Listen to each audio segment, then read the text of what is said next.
विधानसभा के चुनाव में महाराष्ट्र में हमारी महायुति को जो एक यश मिला है और लोगों ने जो जीत हमको दी है, उसके लिए मैं महाराष्ट्र की जनता का बहुत बहुत आभार व्यक्त करता हूं। एक बड़ा ही स्पष्ट मैंडेट महाराष्ट्र की जनता ने हमारे अलायंस को, हमारी महायुति को यहां पर दिया है और इसलिए महाराष्ट्र की जनता का मैं आभारी हूं। मैं साथ ही में आभार व्यक्त करना चाहता हूं हमारे नेता और भारत के प्रधानमंत्री आदरणीय नरेंद्र मोदी जी का, साथ ही में हमारे अध्यक्ष अमित भाई शाह जी का और हमारे कार्याध्यक्ष श्री जगत प्रकाश नड्डा जी का, कि जिन्होंने इस पूरे चुनाव में हमारा मार्गदर्शन किया और हमारा हौसला भी बढ़ाया। मैं साथ में आभार व्यक्त करना चाहता हूं हमारे महायुति के जो नेता है, शिवसेना के नेता उद्धव ठाकरे जी का, हमारे आरपीआई के रामदास आठवले जी का, हमारे विनायक मेटे जी का, सदाभाऊ खोत जी का, महादेव जानकर जी का बहुत बहुत आभार व्यक्त करना चाहता हूं कि इन सभी ने इस चुनाव में बहुत सहकार्य किया और उसके कारण एक बड़ा ही अच्छा मैंडेट हमको यहां पर मिला है। कुल मिलाकर अगर हम देखें तो भारतीय जनता पार्टी को 105 के करीब सीटें अभी दिखाई पड़ रही है, कुछ आगे पीछे होगी, और सबसे बड़े दल के रूप में महाराष्ट्र में फिर एक बार भारतीय जनता पार्टी चुनकर आई है।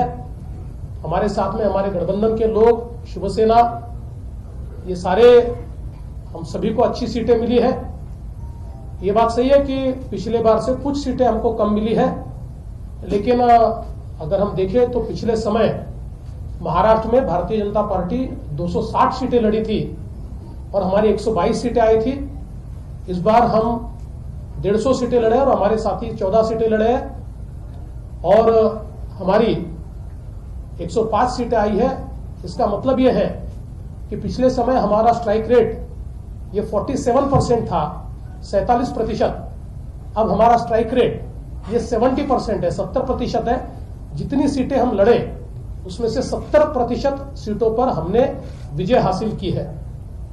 पिछले चुनाव में महाराष्ट्र के जो कुल वोट है, उन वोट में हमको 28% वोट मिले थे 260 सीटें लड़कर, और हमको तकरीबन 26% वोट मिले हैं मात्र 150 सीटें लड़कर। तो मुझे ऐसा लगता है कि भारतीय जनता पार्टी को निश्चित रूप से पिछले बार से अधिक वोट भी मिला है, स्ट्राइक रेट भी मिला है, और सीटों में मैं ये मानता हूं कि कुछ सीटें हमारी कम हुई है क्योंकि हम कम सीटें लड़े।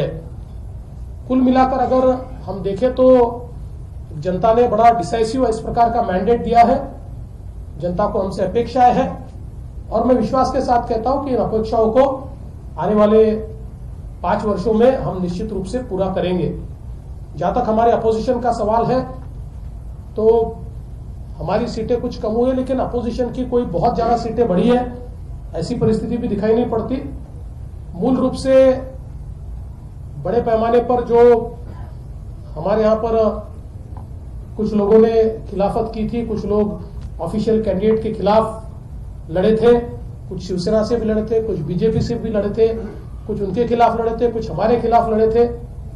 ऐसे बहुत लोगों ने विजय पाई है और मुझे ऐसा लगता है कि ये जो चुनकर आए हुए हैं, इनमें से अभी तक तकरीबन 15 लोगों ने मुझसे बातचीत की है, मेरी भी उनसे बातचीत हुई है, और ये 15 लोग हमारे अलायंस के साथ आएंगे। इसमें से कई लोग हमारे रेगुलर कार्यकर्ता ही हैं, लेकिन किन्हीं कारणों से हम उनको टिकट नहीं दे पाए या सीटें कई शिवसेना के पास गई, कई हमारे पास आई।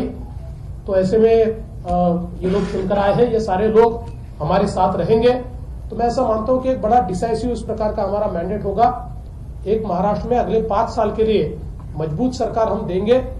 वैसे महाराष्ट्र में ये कई दशकों के बाद हो रहा है कि 5 साल पूरी करके एक सरकार और एक मुख्यमंत्री वापस चुनकर आ रहा है। तो मुझे ऐसा लगता है कि ये भी एक बहुत ही महत्वपूर्ण इस प्रकार का परिवर्तन महाराष्ट्र के मैंडेट में हमको दिखाई पड़ता है।